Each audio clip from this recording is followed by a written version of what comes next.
Hello जय हिंद दोस्तों। और आप लोग कैसे हैं? मैं उम्मीद करता हूं कि आप लोग ठीक होंगे। आरआरबी एनटीपीसी का जो वैकेंसी आने वाला था 15 जुलाई के आसपास, जुलाई से सितंबर के बीच में डेट दिया गया था कि आपकी वैकेंसी आरआरबी एनटीपीसी का जुलाई से सितंबर के बीच में आने वाला है। ये डिले हो रहा है। डिले होने का सिर्फ एक ही रीज़न है कि जो एएलपी की वैकेंसी इंक्रीज कर दी गई थी और उसमें क्या है, जोन चेंज करने का ऑप्शन जो है बहुत लेट में एक्टिवेट किया गया। उसका भी डेट आ चुका है आपका 29 से एक्टिवेट, 29 से 7 तक का है, 29 जुलाई से 7 अगस्त तक का है। आप जोन चेंज कर सकते हैं।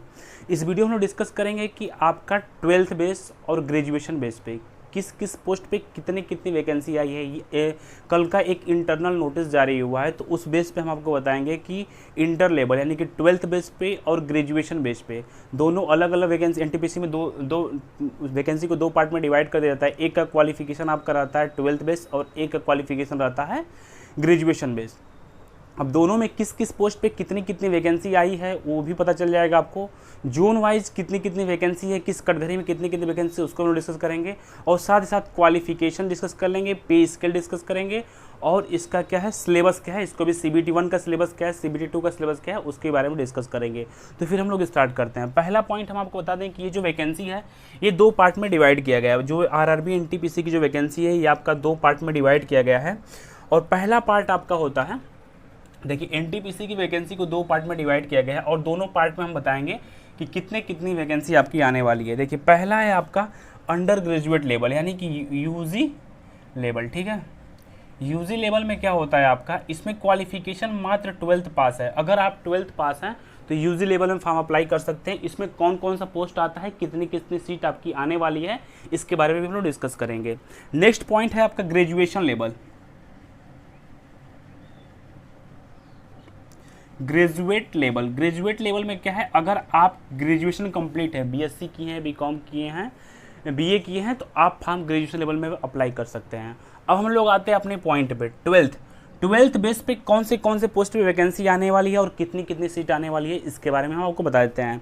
पहला पोस्ट है अकाउंट क्लर्क कम टाइपिस्ट। पहला पोस्ट है आपका अकाउंट क्लर्क कम टाइपिस्ट, जिसमें आपका टोटल पोस्ट है 361 पोस्ट पे आपकी वैकेंसी आने वाली है अकाउंट क्लर्क कम टाइपिस्ट में। ठीक है, पहले ये 12th ग्रेजुएशन मैं आपको बता रहा हूँ, ये चीज़ को ध्यान दीजिएगा। मैं जो बच्चे 12th पास हैं, अगर 12th के बेस पे अगर फॉर्म अप्लाई करना चाहते हैं तो उसके बेस पे मैं आपको बता रहा हूँ कि इसमें पहला पोस्ट है आपका अकाउंट क्लर्क कम टाइपिस्ट, जिसमें 361 पोस्ट अप्रूवल हुआ है। और कमर्शियल कम टाइपिस्ट टिकट क्लर्क है, जिसमें कि 1985 पोस्ट अप्रूवल हुआ है। और जूनियर क्लर्क कम टाइपिस्ट, जिसमें कि आपका 990 पोस्ट आपका आने वाला है। और ट्रेन क्लर्क, जिसमें कि आपका 68 पोस्ट आने वाला है। जिसमें कि यूजी ग्रेजुएशन लेवल पे आपकी जो पोस्ट है 3,404 पोस्ट पे आपका ग्रेजुएशन लेवल पे आपको वैकेंसी देखने को मिलेगा। जो वैकेंसी एनटीपीसी की आने वाली है उसमें 3,404 पोस्ट पे ग्रेजुएशन लेवल पे आपको वैकेंसी देखने को मिलेगा। अब हम लोग आते हैं ग्रेजुएट लेवल में जो लोग बीए किए हैं, बीएससी किए हैं और उसके बाद से क्या है बीकॉम किए हैं, बीएससी बीकॉम किए हैं, तो आप हम ग्रेजुएट लेवल में अप्लाई कर सकते हैं। इसमें कौन से पोस्ट आता है, पहला पोस्ट आता है आपका गुड्स ट्रेन मैनेजमेंट। इसमें जो आपकी वैकेंसी आएगी 2,684 पोस्ट पर आपकी वैकेंसी आएगी। और स्टेशन मास्टर, जिसमें 963 पोस्ट पर वैकेंसी आएगी। और उसके बाद से क्या है चीफ कमर्शियल कम टिकट सुपरवाइजर, जिसमें 1737 पोस्ट वैकेंसी आ रही है। जूनियर अकाउंटेंट असिस्टेंट कम टाइपिस्ट, जो कि जिसमें 1371 पोस्ट वैकेंसी आ रही है। और सीनियर क्लर्क कम टाइपिस्ट, जिसमें कि आपको 725 पोस्ट पर आपकी वैकेंसी आ रही है। ग्रेजुएशन लेवल पे आपको टोटल पोस्ट कितने देखने को मिलेगा, 7,479, यानी कितना देखने को मिलेगा 7,479 पोस्ट जो है आपको ग्रेजुएशन लेवल पे देखने को मिलेगा। 3,404 जो है आपको यूजी यानी कि 12th लेवल पे देखने को मिलेगा। टोटल पोस्ट जो आपका एनटीपीसी का टोटल पोस्ट है, टोटल पोस्ट कितना रहेगा आपका, टोटल पोस्ट मेरे भाई रहेगा आपका 10,884 पोस्ट पे आपका टोटल पोस्ट देखने को मिलेगा एनटीपीसी का। 10,884 जो पोस्ट है आपका टोटल पोस्ट एनटीपीसी का आपका आएगा इस पे 10,884 पोस्ट पे, जिसमें से 3,404 आपका 12th बेस पे है और 7,479 जिस पे ग्रेजुएशन लेवल पे। ठीक है, तो ये आपका वैकेंसी हो गया। बाकी हमने बता दिया है कौन से पोस्ट 12th लेवल पे आते हैं, कौन से पोस्ट ग्रेजुएशन लेवल पे आते हैं। आगे हम लोग बात कर लेते हैं, अगर कोई स्टूडेंट ग्रेजुएशन से फॉर्म अप्लाई करना चाहता है, ग्रेजुएशन से अगर आप फॉर्म अप्लाई करना चाहते हैं तो इसमें क्या है, जनरल की जो एज होगी 18 से 30 साल तक होगी, ओबीसी की जो एज होगी आपकी 18 से 33 साल तक होगी, और एससी एसटी की जो एज होगी 18 से 35 साल तक होगी। इसमें ओबीसी और एससी एसटी को ओबीसी को 3 साल के लिए छूट मिलेगा, और एससी एसटी को आपको 5 साल के लिए छूट मिलेगा, और सबको 3 साल के लिए अलग से छूट मिलेगा, जो कि रेलवे इस बार सबको देता हुआ आ रहा है। कोरोना का जो छूट होता है सबके लिए दिया रहा है, तो इसमें स्पेशल सबके, जैसे मान चलिए कि जनरल 18 से 30 है तो 18 से 33 साल वाले बच्चे भी फॉर्म अप्लाई कर सकते हैं इसमें 12th लेवल पर, ठीक है ना। जो 3 साल एक्स्ट्रा छूट है वो सभी को मिल रहा है एक समान। बाकी जो आपका कैटेगरी वाइज है वो आपको अलग से मिलेगा, और बाकी जो 3 साल है वो आपको अलग से मिलेगा। तो इस चीज़ को ध्यान दीजिएगा, ये मैं ग्रेजुएशन लेवल के लिए बता रहा हूँ।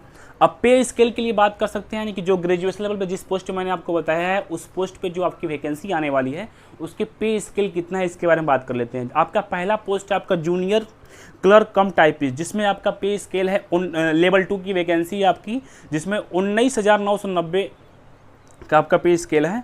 और नेक्स्ट वैकेंसी आपका अकाउंट क्लर्क कम टाइपिस्ट जो कि लेवल 2 में आता है, और इसमें 19,990 पोस्ट 19,990 आपकी पे स्केल है, ठीक। इनिशियल पे स्केल रहेगा, शुरुआती जो आपका पे स्केल रहेगा आपका यही रहेगा, और उसमें महंगाई भत्ता जोड़ के आपका अप्रॉक्स 20-22,000 25,000 जो भी मिलेगा वो अलग इशू, लेकिन पे स्केल आपका इतना रहेगा 19,990। नेक्स्ट वैकेंसी है जूनियर टाइप कीपर्स, ये भी लेवल 2 की वैकेंसी 19,990 आपका इनिशियल पे स्केल रहेगा। और ट्रेन क्लर्क जो है आपका लेवल 2 की वैकेंसी है, जिसमें कि 19,990 आपका इनिशियल पे स्केल रहेगा। अब कमर्शियल कम टिकट क्लर्क जो है आपका लेवल 3 का है, जिसमें 21,700 जो है आपका इनिशियल पे स्केल रहेगा। ये आपका क्या है, ग्रेजुएशन का हमने आपको बता दिया, क्वालिफिकेशन ग्रेजुएशन क्वालिफिकेशन बता दिया है। और ग्रेजुएशन में जो ओबीसी एससी एसटी आते हैं उनका एज कब से कब तक काउंट होगा ये बता दिए हैं, और आपका पे स्केल जो है ये बता दिए हैं। अब हम लोग आते हैं, ये यूजी वाला हो गया, अब हम लोग ग्रेजुएशन पे आते हैं। ग्रेजुएशन में जो आपका एज होगा 18 से 3 साल तक जनरल के लिए होता है, ओबीसी के लिए 18 से 33 साल तक, और एससी एसटी के लिए 18 से 35 साल तक है, जिसमें कि ओबीसी को 3 साल की छूट मिलेगा और एससी एसटी को 5 साल की छूट मिलेगा। आपके पास सेंट्रल का जो है जात होना चाहिए, अगर आपको सेंट्रल का जात है तभी आपको आरक्षण मिलेगा, अन्यथा आपको आरक्षण नहीं मिलेगा। सबको 3 साल इसमें एक्स्ट्रा छूट मिलेगा, इस चीज़ को आप ध्यान दीजिएगा, या ओबीसी का हो, जनरल का हो, एससी एसटी का हो, सबको एक समान एक्स्ट्रा 3 साल छूट मिलेगा। जो आपको कैटेगरी वाली छूट मिले उसको छोड़ने के बाद, मतलब उसको छूट देने के बाद आपको 3 साल एक्स्ट्रा छूट मिलेगा, ठीक है। अब हम लोग आते हैं इसके जो पोस्ट पे फॉर्म भरा गया है उसका पे स्केल क्या है, इनिशियल पे स्केल क्या है। इसमें लेवल 4, 5, 6 की जो जॉब है, लेवल 4, 5, 6 के पे जॉब है। पहला है आपका ट्रैफिक असिस्टेंट जो कि लेवल 4 का जॉब है, जिसमें आपका इनिशियल पे स्केल रहेगा 25,500। गुड्स गार्ड आपका लेवल 5 का जॉब है, जिसमें आपका इनिशियल पे स्केल रहेगा 29,200। और सीनियर कमर्शियल कम टिकट क्लर्क जिसमें लेवल 5 का जॉब है 29,200।